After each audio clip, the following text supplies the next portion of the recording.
अस्सलाम वालेकुम नाजरीन कराम। आज की कहानी इंसानियत की तारीख के पहले बड़े फितने की है।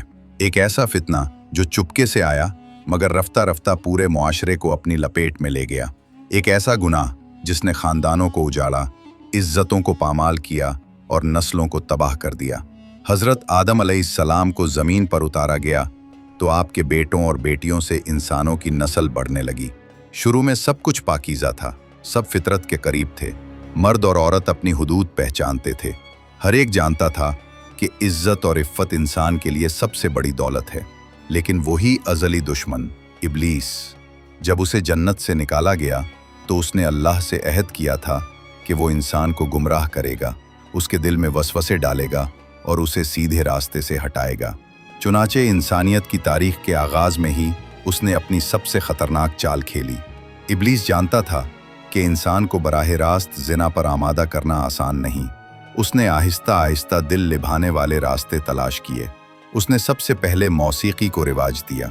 वो लोगों के कानों में वसवसा डालता कि खूबसूरत आवाज़ दिल को खुश कर देती है, ये तो गुनाह नहीं।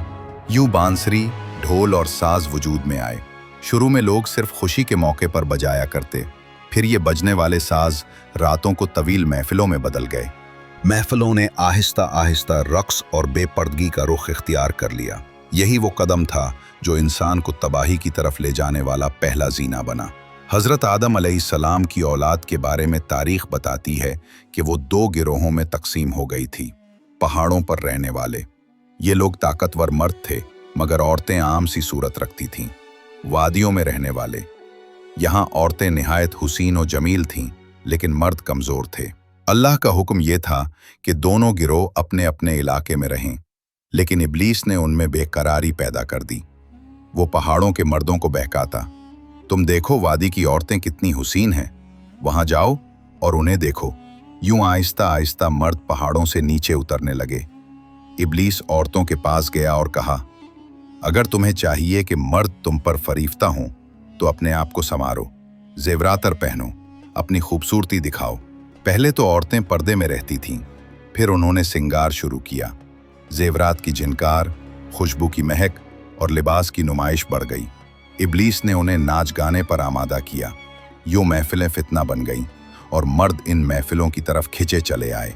यही वो लम्हा था जब इंसानियत की तारीख में पहला ज़िना रूनुमा हुआ। ये गुनाह छुप छुप कर नहीं रहा बल्कि आहिस्ता आहिस्ता मुआशरे का हिस्सा बन गया।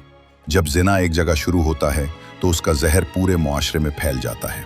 ख़ानदान बिखरने लगते हैं, इज्जतें पामाल हो जाती हैं, नाजायज़ रिश्ते परवान चढ़ने लगते हैं।